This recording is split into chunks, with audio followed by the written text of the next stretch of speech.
The we'll turn on the interpretation channels and give everyone a minute to select their languages.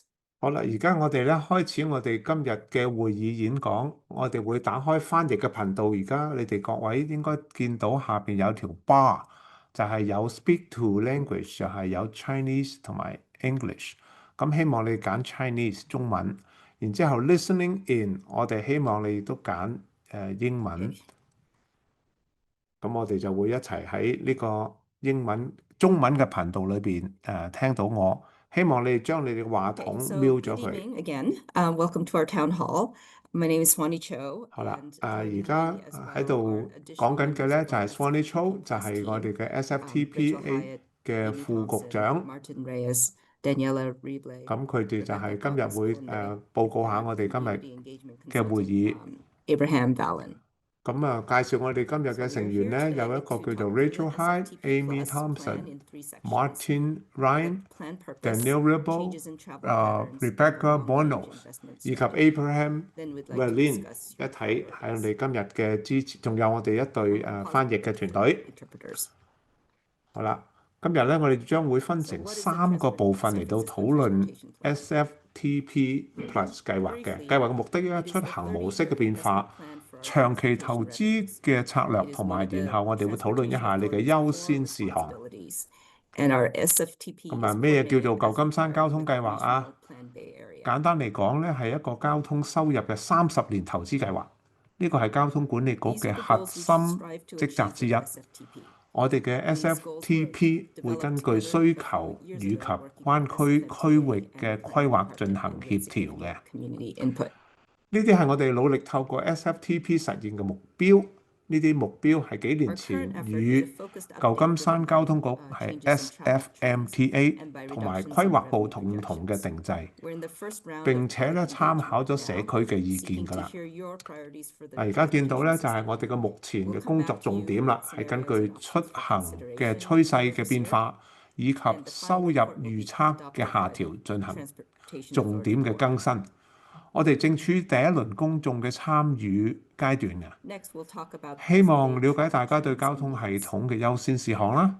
我哋將向你哋提供可供考慮嘅方案同埋選項，最終報告將交由交通管理局董事會去通過嘅。好啦，跟住落嚟，我哋討論今日嘅旅行趨勢同埋需求。首先，以下係過去幾年嘅情況變化嘅總結。最大嘅變化就係出行量下降啦。往返舊金山以及舊金山市內嘅出行數量減少咗41%，即係41%。我哋亦都發現區域交通出行量亦都喺度降低。舊金山嘅人口咧就係就業職位喺度減少。我哋顯然咧正處於一個經濟低迷嘅時期啦。然而咧，我哋係知道應該有上升嘅潛力嘅。好多因素咧導致出行人數嘅下降嘅，其中一個就係越嚟越多嘅人咧選擇喺家中工作，即係屋企做嘢上班。喺一個典型嘅工作日裏邊啦，舊金山嘅居家辦公室人數幾乎係2019年嘅3倍啊！我哋知道人嘅工作方式同埋佢哋地點變化咧發生變化，咁亦都我哋關注呢一方面趨勢嘅變化嘅。呢個咧就係關於人哋出行方式嘅更多嘅細節啦。好多過去每日乘公共交通上班嘅人咧，而家咧至少有部分時間喺屋企工作。呢個影響咗公共交通嘅客流量，乘搭大眾運輸嘅人數比例咧下降咗，而自己駕駛嘅人嘅比例咧又上升。我哋亦都注意到公共交通出行嘅次數減少嘅部分原因係2023年嘅街道公共交通服務比2019年係減少咗嘅。我哋調查咗唔同收入嘅群體嘅出行趨勢，以便了解我哋點樣支持我哋嘅最弱勢嘅居民。我哋發現舊金山最低收入者就係家庭年收入7.5萬或以下嘅咧，佢哋嘅出行行為咧變化最大嘅。自從2019年以嚟呢群人開始更多係揸車出街。而且佢哋亦都使用 Uber 啊或者 Lyft 呢啲叫車服務，而步行同埋乘公共交通嘅次數亦都減少咗嘅。我哋透過人口普查嘅數據了解到咧，低收入人群喺屋企工作嘅可能比較少啦，所以咧佢哋就擁有負擔得起嘅交通嘅選擇。唔再依賴汽車出行就顯得尤其係重要嘅。我哋嘅目標係讓每一個人都能夠選擇最舒適同埋最實惠嘅出行方式。我哋今日面臨嘅另一個關鍵問題就係交通嘅財政懸崖啦。我哋正係同舊金山交通局 SFMTA 合作，透過市政府嘅資助工作小組制定咗融資方案，以解決市政府融資嘅需求。同時咧，我哋亦都同埋舊金山交通局 MTC 同埋其他縣市合作，設計咗一個潛在嘅區域性措施嚟到解決呢個問題。我哋都知道，如果呢啲收入唔能夠在短期之內實現嘅話咧，服務嘅大幅削減嘅風險就好大啦。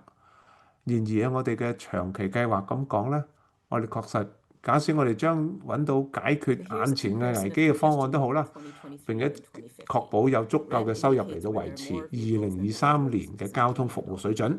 憑藉住所有嘅新嘅出行趨勢數據，我哋預測2050年舊金山嘅面貌咧，我哋預測必定係與區域嘅規劃預測咧保持一致。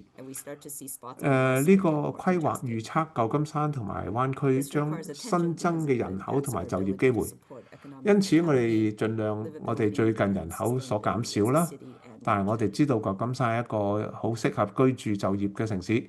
呢個城市已經係從經濟嘅衰退，甚至大地震中恢復過嚟㗎啦。我哋嘅預算經濟咧將健康復甦，因此我哋正在規劃未來嘅交通網絡，以支持呢個充滿活力嘅城市嚇。以下係2023年同2050年嘅交通報告。道路網絡，尤其是高速公路，將達到或者超過承諾嘅承載嘅能力。呢個意味住交通擁擠加劇，車速降低。你可以睇到海灣大橋同埋101號公路嘅變化，兩個方面嘅交通幾乎完全變成紅色。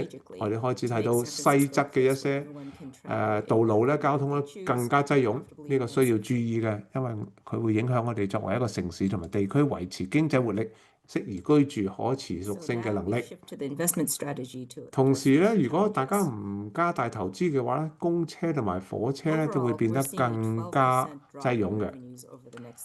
擠擁嘅公共交通當然令人好唔開心啦，而且會導致誤解同埋不可靠，進而影響我哋城市嘅經濟活力、適宜性同埋公平性。總而言之，我哋喺出行嘅模式繼續維持現狀，並且沒有進一步嘅投資，我哋嘅交通網絡將會無法正常咁運作㗎啦。我哋離安全、宜居同埋公平咁嘅目標咧越嚟越遠。我哋需要對我哋嘅交通系統進行策略性嘅投資，等舊金山成為一個人人都能夠自己選擇方式適應安全出行嘅地方。跟住我哋轉向投資策略嚟到應付呢啲挑戰啦。整體嚟講，我哋預算未來30年嘅營收將下降12個百分點。我哋嘅預算來自聯邦啦、州啦同埋地區嘅收入將會保持不變。儘管我哋而家嘅政府製造咗好多唔確定性，但係我哋相信25年之後，好多事情都會改變嘅。我哋睇到舊金山本地嘅收入大幅下降，好似圖上面所示。咁呢個同地區相比呢，舊金山嘅復甦係比較落後嘅。我哋尤其係受到居家辦公趨勢嘅打擊啦，以及由此導致嘅公共交通客量流量收入下降。我哋都諗喺呢度指出，我哋喺投資計劃中納入一啲來自潛在投票措施嘅新收入。我哋圖所示同樣，呢啲係預測同埋地區嘅預測一致嘅。我哋嘅投資計劃目前預計約為7000億美元，其中大部分大概600億美元咧將要用於特定嘅項目同埋用途。大概100億美元咧，可以由自由支配資金。另外，我哋喺願景計劃中列出咗大概150億美元。願景計劃資金咧係我哋未來30年可能見到嘅潛在新資金。呢啲資金可能係來自其他嘅來源嘅新收入，可能係未來嘅投票措施、私人捐款或者係其他來源。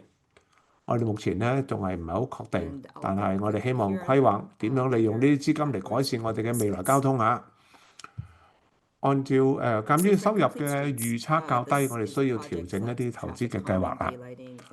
按照該地區嘅做法咧，我哋首先優先考慮公共交通嘅運營啦，要維持2023年嘅服務水準。呢啲支出最大嘅類別喺我哋嘅計劃中佔咗比例係60%。然而，我哋嘅資助公共交通同埋道路嘅維持項目咧，要保持公車啊正常運作同埋道路暢通。透過保持設施同埋設備處於良好維修狀態，我哋可以延長使用佢嘅壽命，並且喺長遠嘅角度節省金錢。我哋可以將所有嘅資金都投入呢兩個類別，但係我哋希望預留一啲可以自由支配嘅資金用於其他嘅用途。以下係其他主要投資嘅類別，我哋睇一睇下更安全、更完整嘅街道啦。文化淨化啦、採光啦、道路重新設計同埋行人改善等等項目都可以提高安全性同埋宜居性嘅。大型嘅交通項目方面呢，係有如幫助補充以下嘅資訊。大型項目嘅轉型啦，例如門戶項目以及 Muni BART 嘅運力提升啦，呢啲項目改善咗並且擴展咗我哋嘅整體交通網絡，並且使出咗更加便利嘅交通網。高速公路嘅管理方面咧，如果有補充嘅咧，就係喺唔增加通行能力嘅情況之下咧，解決安全同埋營運嘅問題項目專案。可以包括重新設計立體交叉，或者係研究高量客車 HOV， 幫助人哋更加有效咁地出行啦。呢一類包括有助於我哋保護交通基礎設施免受天氣變遷影響嘅項目。交通管理同埋規則，如果有幫助嘅話咧，最後交通管理系統規劃類別資助咗各種有關於我哋實際目標嘅措施。城市層面方面嘅社區層面，尤其是係公平優先社區，我哋進行咗大量嘅規劃工作。我哋資訊同埋氣候相關嘅變化啦，例如電氣化，我哋仲提供咗教育同埋旅行激勵計劃，以鼓勵更多人選擇公共交通工具、踩單車或者步行。呢個類別中嘅第4個類別係我哋所謂嘅管理系統技術，主要係使我哋嘅系統更為有效率啦、更為人性化啦，同埋經濟實惠。呢一個規模較小嘅類別咧，但係使我哋交通喺系統更加公平、更安全，亦都支持經濟同成長方面嘅，佢哋有成本效益。跟住落嚟，我哋請大家打開我哋剛才俾你嘅聊天室裏邊發布嘅問卷。問卷咧係有英文啦、西班牙文同埋中文嘅菲律賓文。咁裏邊個連結咧下邊寫住 Chinese 中文。咁我哋會詳細討論呢啲問題，希望大家能抽出時間去填寫呢一個問卷。以我哋大家能聽到嘅大家嘅意見，希望你哋盡量俾意見我哋。呢個問卷咧，大家只係需要10零分鐘去填嘅啫。咁第一個問題，有幾個問題我哋都好中意，好想得到你哋嘅回應嘅。好啦，最後咧就非常感激你哋今日嘅參與啦，聽聽我哋嘅會議。然之後星期6咧，我哋又會有另外一場舉辦嘅市民大會。呢個內容方面係相同嘅。咁如果你有親戚朋友想參加，而今日未能參加嘅話咧，希望你哋星期6嘅朝頭早9點鐘，亦都有另外一個同樣嘅大會，而且咧亦都可以歡迎佢哋幫我哋做呢個問卷調查。喺個聊天室上邊咧，各位睇到 Chinese 中文嘅連結，嗰個就係我哋嘅調查問卷啦。希望你盡量抽時間嚟睇睇我哋嘅，幫我哋做我哋嘅調查問卷。So it's it's sort of all of the transportation dollars that we expect to see. 除咗調查問卷之外咧，我哋而家嘅 presentation 咧就完咗啦。我哋亦都希望你哋可以有問題嘅話咧，可以喺 Q&A 嗰個問題裏邊填俾我哋又得，或者係你開口講，你可以試下開你個咪，我哋就會聽到你哋講嘢㗎啦。咁好快咧，我哋就會將所有嘅中文頻道咧刪咗。刪咗中文頻道之後，我哋大家會入去英文頻道，呢個就叫 Main Audio，即係我哋嘅 Main Room 裏邊。咁啊，同阿 Sweeney、Chong 咧係一齊，咁大家會聽。你哋可以用中文同我講，我會幫你哋翻譯。然之後我哋將答案咧會翻譯翻俾你聽嘅。你哋可以盡量隨便發言，或者喺聊天室裏邊舉手。Last part of the presentation. 好啦，我諗我哋好快就會翻去呢個大嘅房間裏邊。咁就如果你有咩問題嘅話，隨時可以舉手，或者係將你個麥克風打開，我哋就會聽到你嘅聲音。Hi, thank you for the presentation. I have a question about additional funding sources that might be considered. Is something to raise revenue such as congestion pricing or charging for parking? Is that something that we're looking at? 我哋而家有一位朋友咧，係關於問緊塞車費用呢個問題，係佢哋會話佢哋會繼續有冇喺呢一方面會有需要調整嘅咧？ Yes, the vision plan does assume. Actually, maybe I'm going to turn it over to Rachel because I'm not actually sure about the congestion pricing. 係個問題係關於塞車費或者係泊車費係咪可以增加收入咧？ Hello everyone, this is Rachel Hyatt, and my visual here and my audio are coming from two different sources, but this is me. So this is an update to the plan that our board adopted in 2022. 而家咧就係呢位 Rachel Hyatt 嚟到解答緊呢個問題。An update to that major plan to account for the changes in post-pandemic travel behavior and in the drop in revenues. Back when our board adopted the 2022 plan, we did look at congestion pricing as one of the options for helping achieve our goals.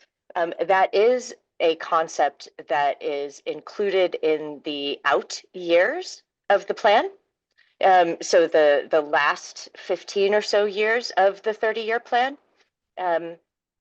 Now, certainly a very ambitious idea and very complex idea like congestion pricing has a lot of work that would need to go into it, as well as community engagement, state authorization, even federal authorization to take place. So that's the type of a concept that would need its own study work and project development work to become a reality. If it were, it's not a concept that we are studying at this time, nor do we have plans to study it. Rachel 嘅意見咧就係話呢個交通擠塞費或者係停車收標費嘅增加，會唔會增加我哋個收入咧？大概嘅情況係佢哋喺2022年嘅時候已經考慮過，又會諗過呢個問題，但係目前為止佢哋唔會好積極咁去將呢件事去推廣。In regards to the future planning, you mentioned potentially something about our population slowly increasing year over year up until 2050. The main mode of transportation today, or at least I think you mentioned, we're seeing more driving happening in San Francisco.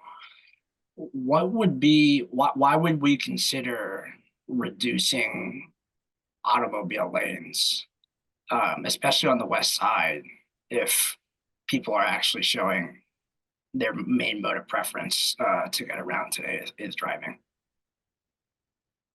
哦，呢位參與者嘅問題就係話，你哋頭先嘅會議嗰度講到，越嚟越多人揸車，少咗人搭公車，點解我哋唔可以增加啲道路等面對針對呢個需要呢？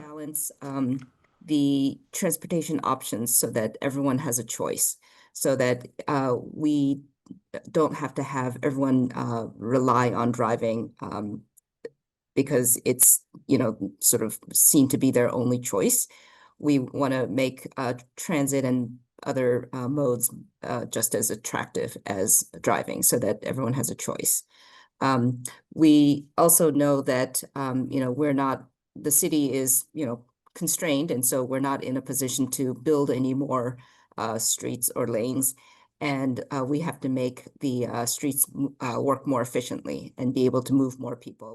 Sweeney 咧就嘅回應就係話，交通局嘅主要目的同埋目標咧就係話讓市民咧有多啲選擇同埋一個公平嘅選擇，唔係一定係選擇多咗人揸車，我哋就會政策傾向淨係俾揸車多啲路線，但係我哋一定要知道。我哋要保持住呢個選擇性嘅開放，同埋等多啲人有唔同嘅選擇咧。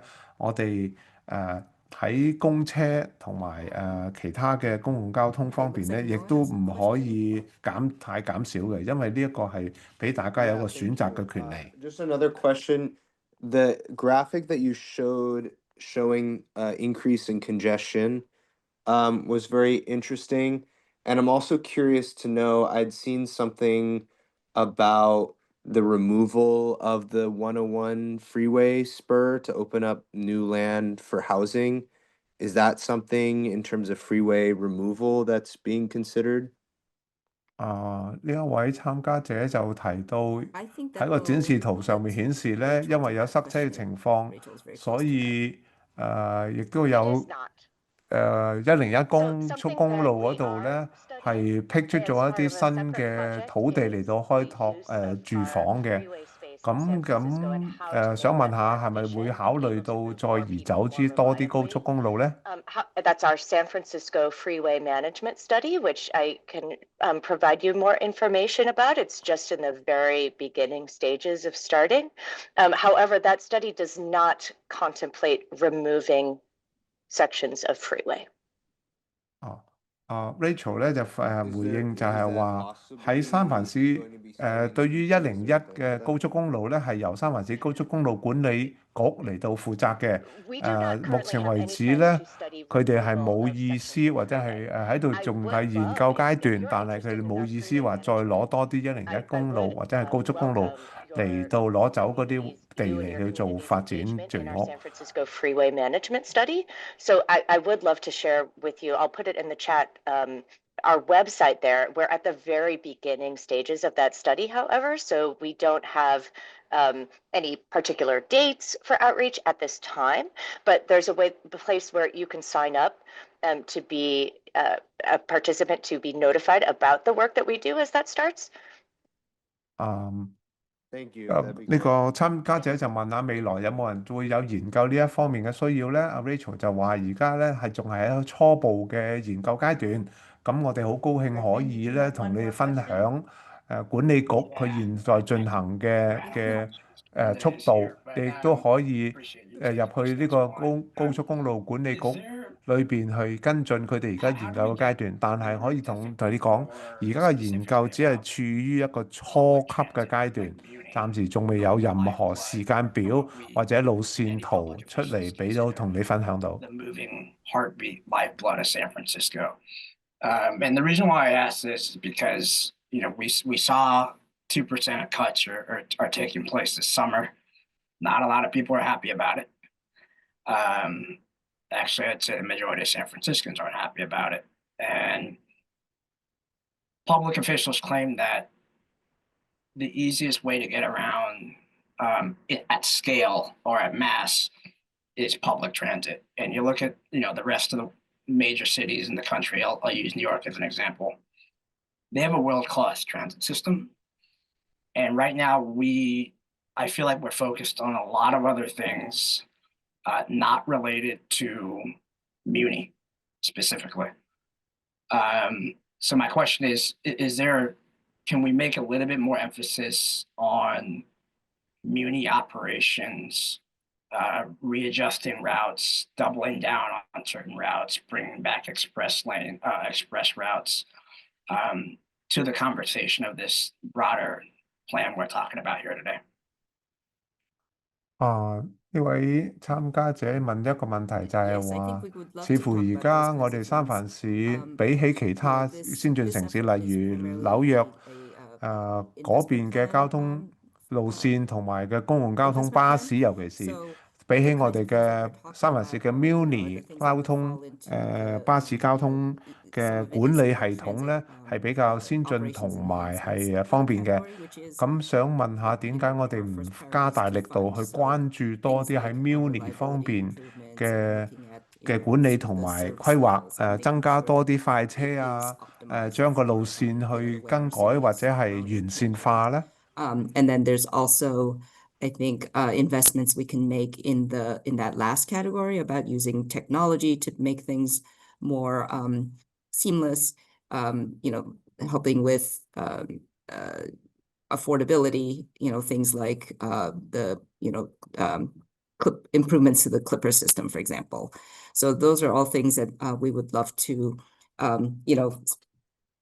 get the prioritization on. And Swanny 嘅反應嘅回覆咧，就係話我哋好高興聽到你呢啲咁嘅意見，我哋亦都好努力咁喺一個投資計劃方面咧，希望投多啲資金，多啲關注喺呢一幾方面嘅範圍裏邊嘅範疇。其中嘅我哋會利用呢個高科技提高服務水準啦，希望保持呢一個發展，同時佢變化得到優化佢嘅服務。但係我諗我呢個投資咧，最後嘅範疇咧係會盡量利用科技，更加將呢個投資更加高質量化。例如好似改善呢個月票嘅 Clipper Card 嘅系統啦，亦都我哋優先考慮嘅範圍裏邊。But if you put out a survey today, I don't know if that survey would hold true, due to what we've seen over the last 6 months and how things have been handled. And when you look into the foreseeable future, come November 2026, SFMTA, the cities, they're trying to get a ballot measure on there right now to further fund transit. Well, who's going to trust that will continue to happen, even if we did spend, or even if we did give a piece of our taxes back to the system, back to the agency,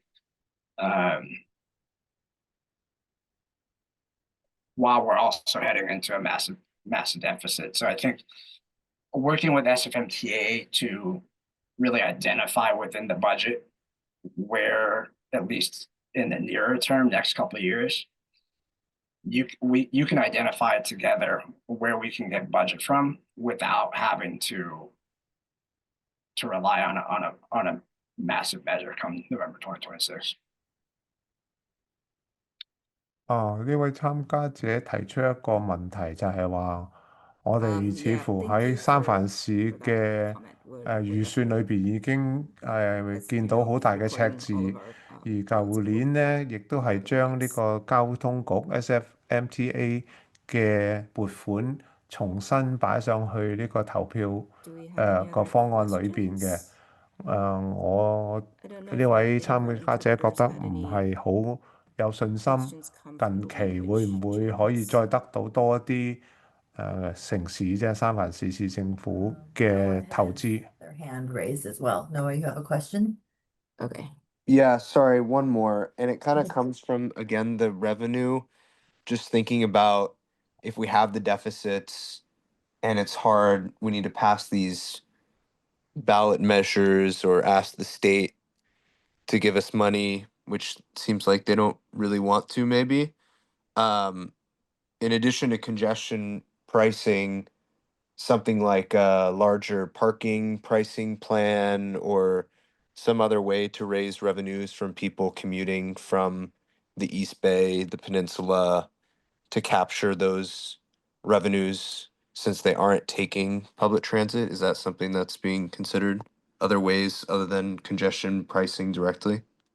呢位嘅參加者亦都問到一個問題，就話 I think 喺 some 我 of 哋 those 面 ideas 對 are 個赤字嘅 being 情況之 discussed 下 in 呢， the 我哋 context 似乎 of 好難會得到州 or 政府或者 works 係 in 其他 the 市政 context of the 府 community funding working group. 或者州政府或者聯邦 And 嘅 I 撥 think 款啦。 those are 咁喺呢個情 definitely 況之 ideas 下， that 我哋 we, 需唔需要考慮下， you know, 或 could 者增加呢個塞車費 think 啊？ about and 或者 put 係 into 更大 the 型嘅 mix 停 for, 車 you 泊 know, 車費 potential 嘅 future 增 vision 加， revenues. 讓到其他中半島或者半島上班 But, 嘅人 you 入 know, we 嚟 don't 三 have 藩市 any, 上班嘅 we 人 don't 呢， have kind of 可以增加 quantification 收 of 入。 those yet. 希望佢哋幫下我哋提高呢個公共交通，因為佢哋 Thank you. 入嚟嘅時候冇用到公共交通，只係開車入嚟。有冇考慮呢一方面呢？我反映就係話我哋會喺資金工作組方面背景呢係討論一下嘅。咁啊 Swanny 嘅反應就係話我哋會將你呢個意見呢納入去未來嘅預算計劃裏邊。 It's actually, I mean, thanks for the presentation. I just have a quick question. I'm looking at, the Plan 2050 report, and I noticed like Free Muni for Youth, for example, says the pilot will conclude in 2024 with the current funding. It's 2025. I think it still exists. Is there assurances that like programs like Free Muni for Youth or any sort of like funding for like underserved communities, things like that will continue as part of this plan? The reason why I'm asking is if we're looking for like more revenue options where we increase the costs for like, San Franciscans through taxes, especially like if we're doing like a sales tax, for example, which is like a regressive tax, how are like communities that will be disproportionately affected?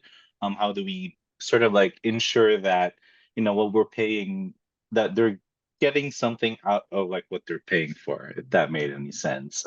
So like primarily for me, I'm interested in programs like Free Muni for Youth. Is there assurances that will continue? Subsidized programs for like low income communities, things like that. Because they tend to be like the first things on the cutting block, and compared to like the larger budget of MTA, for example, they're like a small amount. And so within this, are there like assurances that those programs will be funded? 另一位參加者就問到一個問題，就係話佢睇到喺2050年嘅計劃報告上邊呢，第一關會裁減嘅福利呢，就係對於年輕人免費搭車或者一啲特別需要低收入嘅人免費搭車嘅 program 呢，將會係第一隊俾佢哋開刀或者係裁減嘅。咁佢想問下有冇方法由第二啲收入裏邊，或者係考慮下第二啲冇咁重要嘅服務裏邊裁減，而我希望係睇到保留住呢啲咁有需要或者對於民生咁有幫助對於年輕人嘅免費搭車呢類咁嘅 program， 盡量唔好 pass 咧，盡量唔好 cut 咧。Low income folks who take transit a lot. And I think there's a general emphasis, as we've been saying, of trying to make sure that transit runs well and serves the people who rely on it. And that is, not necessarily a sort of a financial thing, but it allows you to rely on transit and not have to, own a car or take Uber too often. So I think those are all things that are investments that we can put into the SFTP and try to make sure that we address those kinds of needs. We also have a lot of planning programs and planning plans, especially in equity priority communities, where we can highlight these kinds of needs and make sure they get into plans and in line for other funding opportunities. Swanny 嘅回覆就係話，對於呢一方面嘅民意呢，我哋係測試到覺得好需要嘅。但係喺SF 呢個預算案裏邊呢，我哋要注意就係我哋希望令到整體嘅交通系統呢係暢順地運行，而唔係話只係需求少部分嘅人。所以成個 SFTP 嘅計劃裏邊咧，我哋嘗試平衡，將佢哋平衡去優先社區，等個個都可以有一個安全暢順嘅公共交通設施，而唔係話只係用免費或者少部分人。所以就係呢一方面，希望解答到呢個問題。It's not so much a question, but more so a recommendation or suggestion on the surveys. To me and to a lot of people who I represent here in San Francisco, they feel like the options are a little bit skewed. And they feel like, and I feel like they are trying to get, meaning you guys are trying to get to a specific answer with these survey options in the multiple choice. I can give you an example if helpful. But making our streets safer for all, like what does that exactly mean? If we click that answer and put number 1 there, make street safer for all, what does that entail? So that's my suggestion and recommendation. Making streets safer for all, for example, could interpret a lot of different things. 一位參加者提出少少嘅意見，呢個唔係一個問題嚟嘅。佢話嗰個問卷調查裏邊咧，似乎佢哋有方向性咁想得到一啲答案。譬如話有一條問題問你係咪想將呢個道路令到佢更加安全呢？係呢一類咁嘅答案嘅選項裏邊、選擇裏邊咧，可以有好多唔同嘅解讀啊。所以就覺得呢個報告嘅調查報告嘅問題同答案選擇方面咧，有少少唔係好滿足到發表意見嘅人。咁佢哋就覺得呢一方面咧，似乎唔係好針對得到大家嘅意見。In some other way. So I think the idea is to improve safety for those vulnerable users of the roadways. Sweeney 嘅反應就係話當然我哋嘅意思係希望話促進安全，確保所有使用者嘅安全性。咁就係包括咗司機啦、行人啦、踩單車啦。亦都我哋喺統計方面咧，越嚟越多人咧係好需要喺路上面咧需要受到保護嘅。例如，就算真係發生意外嘅時候咧，都希望減低呢個死亡同埋受傷嘅機會。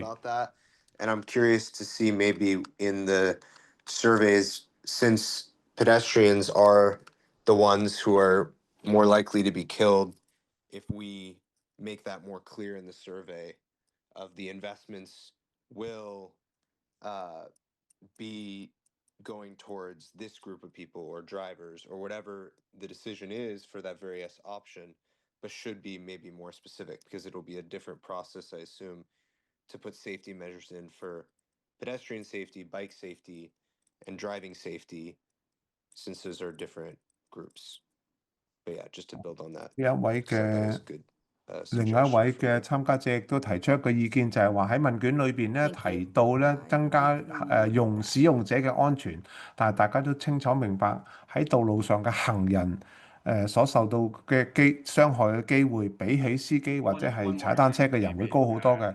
希望將來你哋嘅調查問卷裏邊咧，會針對性咁偏多啲側重於對於行人安全嘅保障。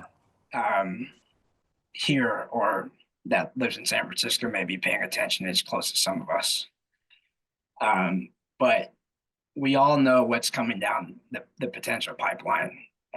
The word and the suggestion has been made here regarding congestion pricing. Just, if you're going to put a survey out there, get to the point. I'd be curious, what those other options are, if there are other options that you're thinking about to reduce congestion or delays on our streets. So I think enough nimbling around the edges and just give us the real options you're all thinking about.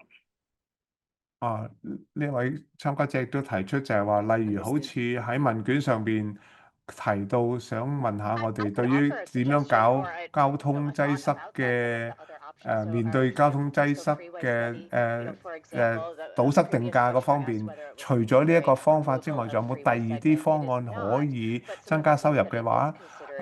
希望交通局咧唔好喺度又會啲模糊嘅口吻，就係希望俾一啲實實際際嘅提議嘅選項俾我哋去揀，而唔係話要我哋諗一啲或者係只係話呢個係其中一個，仲有其他嘅方案，不過就冇列舉出嚟。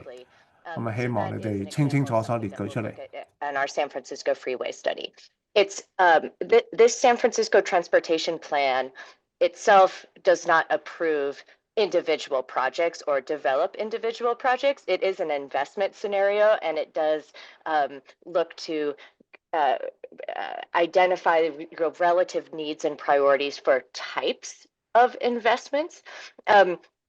So the idea of a high occupancy treatment on our freeway system is not something that would be approved, or designed through this forum, but it is, the type of investment that could be identified and has been identified in our 2022 plan, the major update, as a strategy for us to look at. Rachel 咧嘅反應就係話其實或者你哋誤會咗，其實呢一個擠擁嘅道路收費咧，唔係呢個公共唔係高速公路管理局佢可以approve 或者係通過嘅個案嘅，佢只係一個可能性嘅做法。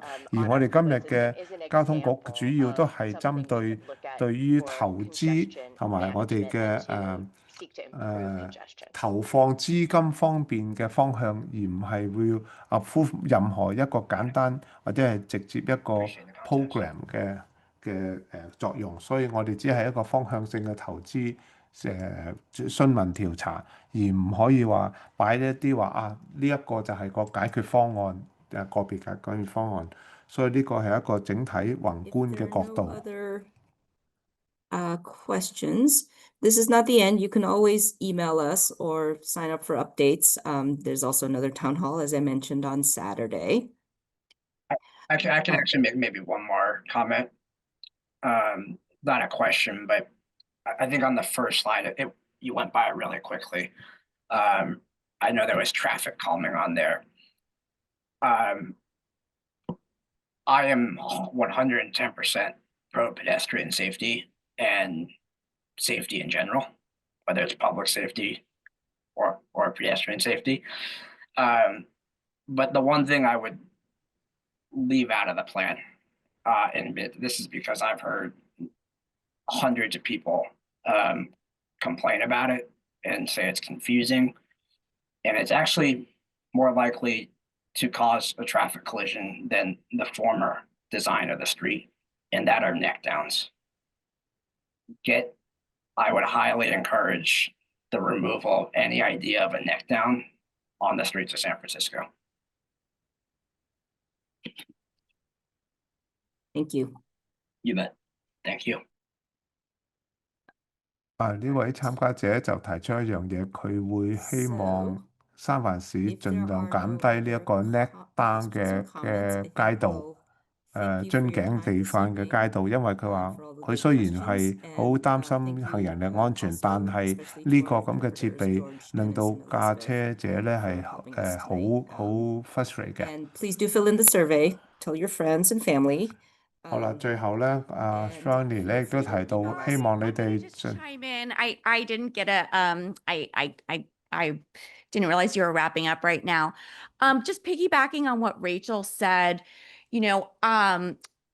There's often in these meetings, we hear this isn't a plan. This is a preliminary concept of a plan about something that we'll be working towards in the future.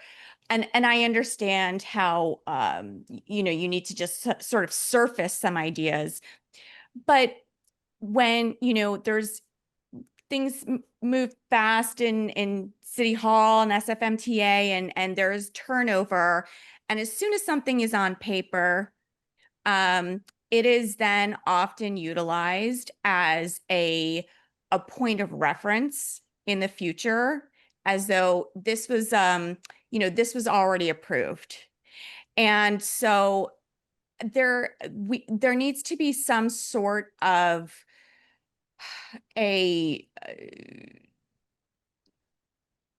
real, if it's not a plan, it's not an investment strategy, there needs to be a precursor that says we will not be using, this has absolutely no impact in the future on anything. Because that's what kind of comes across in these meetings is that, don't worry about it. This is just sort of an idea and a brainstorm, and we're thinking about it. But then, something comes along and it's approved, and then 2 years later it comes down the pipeline, and then they, everyone says, well, regarding our, the SFCTA town hall held on June 4th, this was discussed and this is sort of something that we had thought would work, and then it's pointed to as sort of like community outreach, and that everyone is kind of involved in the idea of the plan. And it seems a little, it just feels, it's not, I know it's not the intention to be misleading, but it's easy for people in the future to justify whatever they want to kind of move it through based on discussions that people originally thought were simply brainstorms. So I did want to just have that on the record. Thank you, Ms. Wah. Am I pronouncing your name correctly? Yes, that is correct. Thank you. Yeah. Yeah, it's hard to get right. People often do not get it right. So thank you so much. Thank you for sharing that. And I do, so at risk of repeating maybe something that Swanee already described, our process here, the way this will be used, this plan is to prioritize sort of large buckets of dollars. It is the way this will be used. And also to tell the region what San Francisco's sort of major investment priorities are. That's the key ways this will be used. I take on board your comment and your concern. What we will do with this is bring back to our board at the midpoint an update to them about what we've heard in this phase of outreach. And I do want to be held accountable for making sure that when we present to our board, here's what we've heard, that you hear, the feedback that you're saying, that we present that faithfully to what we've heard. So I please hold me accountable for that, that we share the feedback that we hear to our board. And then when we move on, into the next steps of the process, which is to propose updates to the investment scenario and the vision scenarios, that we do report back, here's our proposed updates and why, based on both our technical analysis. So it will be based both on technical analysis and what we hear from community. So please, I appreciate and I respect your point there, and want to just offer to, be accountable to reporting back what we hear to our board. 好啦，我仲總結一下今日 Thank you. 剛才最後一位嘅意見咧，就係提到話佢Thank you. 佢第一個係對於行人安全方面嘅意見。咁有一位叫 Tiffany 嘅人咧，佢哋話佢想加一啲意見喺上邊，希望知道等大家明白到呢一個系統係點樣進行嘅，就係話當呢個市政府接收到呢啲意見之後咧，佢哋一旦寫咗喺黑白紙，即係寫低咗之後咧，又有記錄之後咧，呢啲咁嘅要求咧，如果 approve 咗，即係通過咗之後咧，係永遠嘅。可能我哋唔需要擔心話，逐一個項目去揾佢哋有冇做到嘅。所以喺呢一方面咧，呢位 Tiffany 亦都加重咗我哋就係話俾各位知，我哋收到意見之後咧，我哋呢個市政府亦都係知道呢件問題㗎啦。OK，好，Are we back?